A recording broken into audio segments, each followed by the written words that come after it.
All right, good morning to you all. Today is Thursday, September 23rd.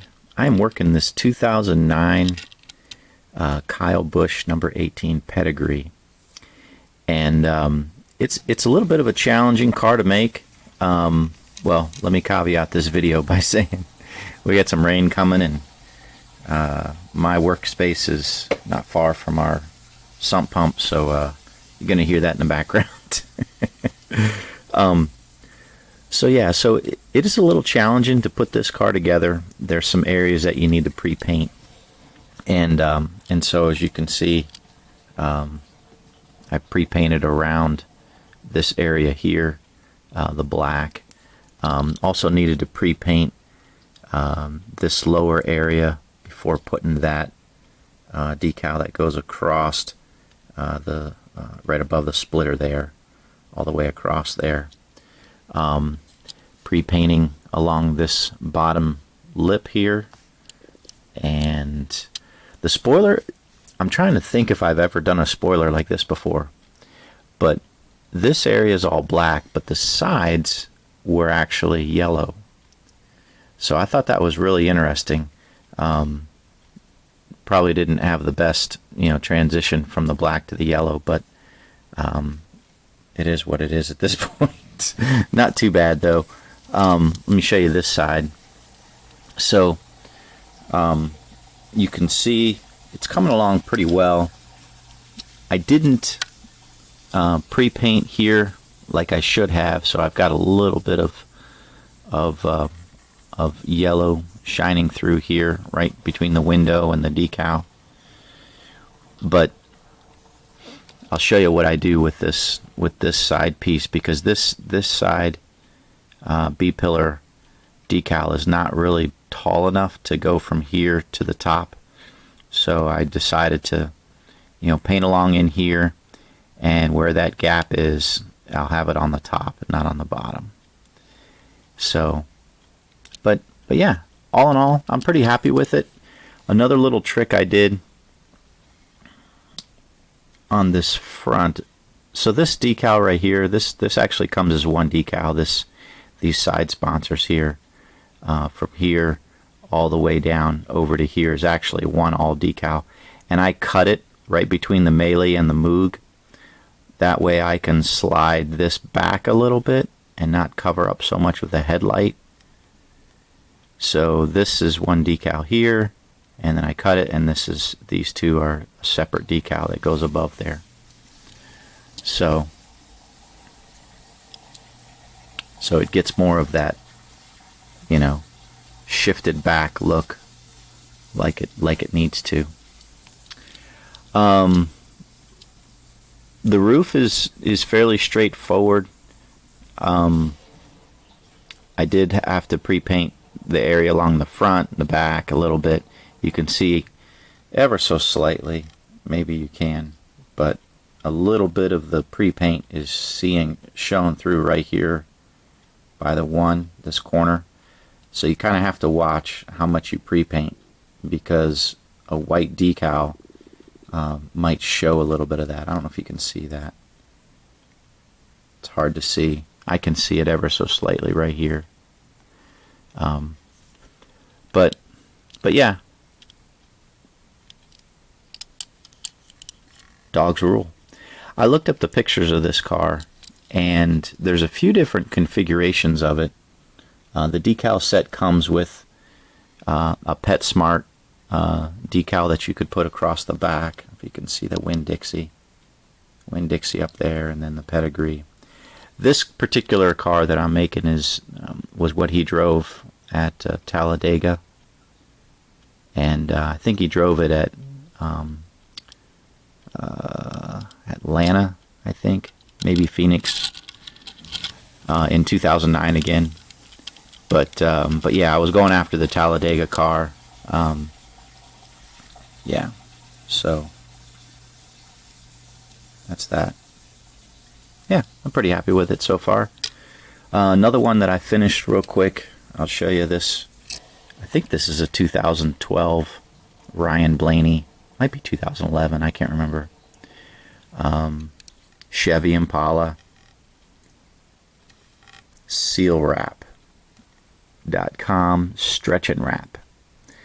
So yeah, I forget what race it was that he had the pink nationwide logo. I imagine it's an October race because of the Breast Cancer Awareness Month. But I think some of the hardest areas on this car to make are, obviously, trying to get this around here. I've got a little bit of the yellow showing through. I probably should have pre-painted this all black, but it definitely a little bit of a challenge, because if you do pre-paint it black, you have this light gray that actually gets, the color gets affected by the background color. So, I don't know. Either way, it's not 100%. One other hard thing to do on this are these areas right here. So it comes with these little decal black and with this white stripe here, little corner decal that you kind of have to trim, and then you use a little bit of the microsole and you just shove it in there to get it to lay flat and smooth against the die-cast body. And you want to do it in such a way that it kind of lines up with this side decal. You can see how this design here, if I can get my finger out of the way, right? This design comes forward and then, extends into here. And then once you get it in place, then of course, the side sponsored decals go in there. That front fender decal go in there. Yeah. So that's that.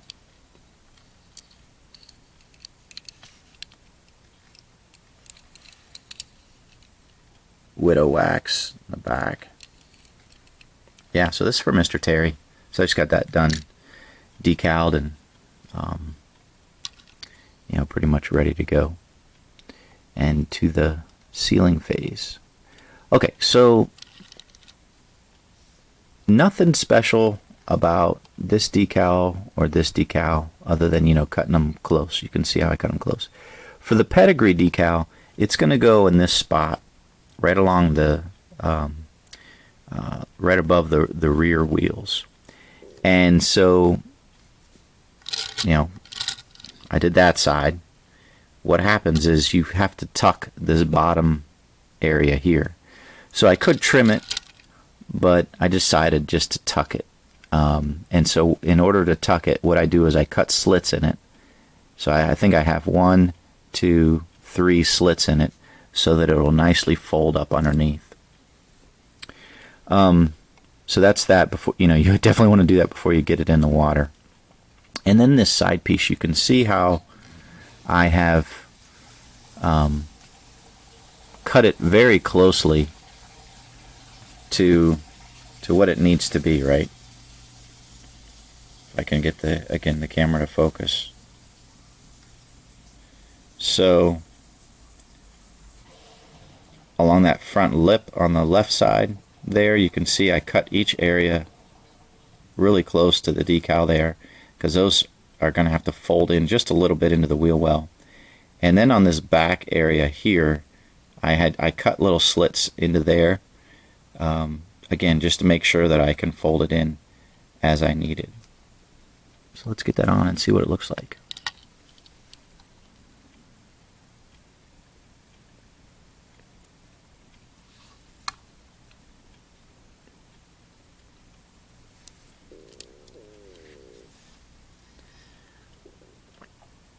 You can see how this is hanging over just a little bit, and this hangs over just a little bit.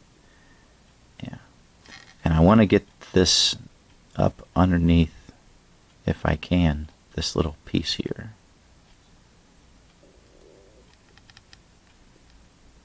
Right like that. You can see how that touches up against there. That's there. So that's good. And then shift it a little bit left, so I don't have too much that hangs over here.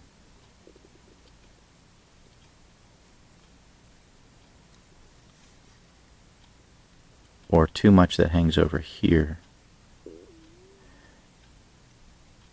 Like that. That's cool. I like that. And then up a little bit more. Yeah. Okay.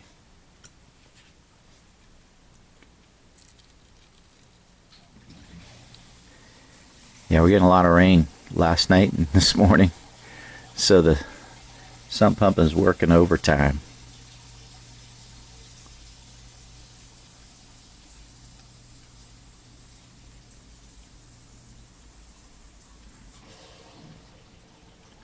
Just want to press ever so slightly. I don't want to move it, right? I just got it in place. I want to just kind of just press ever so slightly to try to get some of the water out from behind the decal.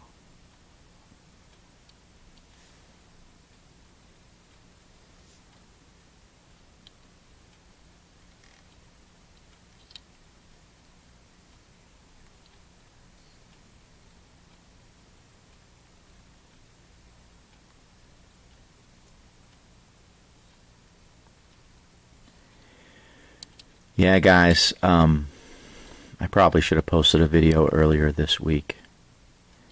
I'm really disappointed with NASCAR. You guys watched the race on Saturday. All that transpired there between Harvick and Chase Elliott, right? So they're battling on the track, fighting for the win. And then, you know, they touch. Chase gets a flat, has to pit. And then he comes out on the track, and they even have his voice, right? He is mad, right? They're mad at each other, Harvick and Elliott, right? But now Chase is a couple laps down, and he's effectively out of the race. He's not going to win the race. But he says on the radio, now he's going to go help the 5. He's going to go help Kyle Larson. And he goes out there, and he chases down Harvick, rubs him a little bit, right, when he passed him to get a lap back. Rubbed him a little bit. And then later, he actually, drives a little slower to cause Harvick to lose the lead and, lose the race. And I was like, you got to be kidding me, NASCAR. I don't understand how you allow Chase to do that without any penalty. Because, I don't want to say it was obvious, but anybody watching that race, listening to the race, is going to know what he's doing. Chase was bent on not letting Harvick win that race. And, I just go back, and obviously, as a Kenseth fan, if you remember Martinsville in 2015, it was a playoff race. Kenseth got wrecked by Keselowski and Logano. He came back out on the track, and, it's obvious he did flat out dumped Logano, with his wrecked car. And Kenseth was suspended for, a few races and fined and all that. I just don't understand how NASCAR allows a car that's a couple laps down to intentionally affect the leader. Now, obviously, Kenseth was, he flat out wrecked him. But Chase came out, and when NASCAR saw that he, so he rubs him, gets, a little revenge, whatever. But then when he starts to intentionally drive a little slower, he should have been flagged. As a lapped car, you can't do that. And, I hate to say I find myself agreeing with Harvick more often, but good Lord, there is no way. That should have happened. I was very disappointed with NASCAR not penalizing Chase, but Chase is the golden boy. He's the new Earnhardt Jr. He can do no wrong. So, yeah. Oh well. I'm curious what you guys think about that. I was pumped, though. I was pumped to see Mr. 24, William Byron, pull it out, third place. He needs to continue to drive with that sense of urgency, race by race. He's very fortunate to be in this round of 12. But, you know, that's not normally a great track for him, Richmond, that I recall. But for him to, go after it, get third place, squeak into the next round, that's awesome. Very proud of that team. All right, guys, you see that? How'd that go? Looked pretty good. I'm pretty happy with it.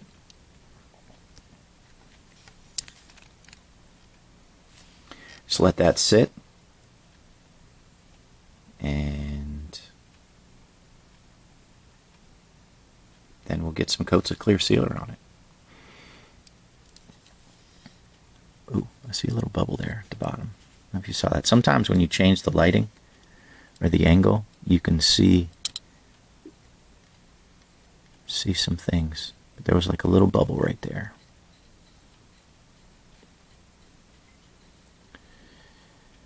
Alrighty. We'll let that sit. And we'll let that dry. I got some painting. My next couple cars. Billy got your slots, of course, and I got a couple cars here to decal. One for you, Travis, and then another Ken Seth Bristol car. I'm working on this car for my daughter, Mustang, for her. Congratulations for the completing high school. You can see that. I'm thinking somehow to incorporate. I had an extra dog from the Pedigree car. There was some extra decals there. I'm thinking to try to slap this on the hood somewhere, right under there or something. So we'll see. Trying to think that might be kind of fun for her to have a puppy dog on the hood of her car. Working this Tarkett, you can see got this all painted with the fluorescent color. The Krylon fluorescent yellow looks really nice. That turned out really well. I touched up these rims with this fluorescent yellow paint. It's a little bit easier to do that than spraying it. Braxton, I got one of your cars in the works. I thought maybe you'd try these silver rims. You tell me if that's something you like or not, and I'll either go with it or change out to the normal black rims. And then I had this request from Tyler for this 2015 Joey Logano Pennzoil Platinum car. So I'm using the Oasis Blue for that. And yep, so that's in the works. All right, guys, that's all I have for you right now. Hope you have a blessed day, and we will talk to you soon. I've got a number of coats of clear sealer on those for you, Chris. Next is the dull coat, so I'll be probably trying to do that even later today. Putting the dull coat on those, and Kurt Busch Las Vegas win cars for you. But yeah, Joey, there's your Pedigree in the works and soon to be finished. All right, guys. God bless. We'll talk to you soon.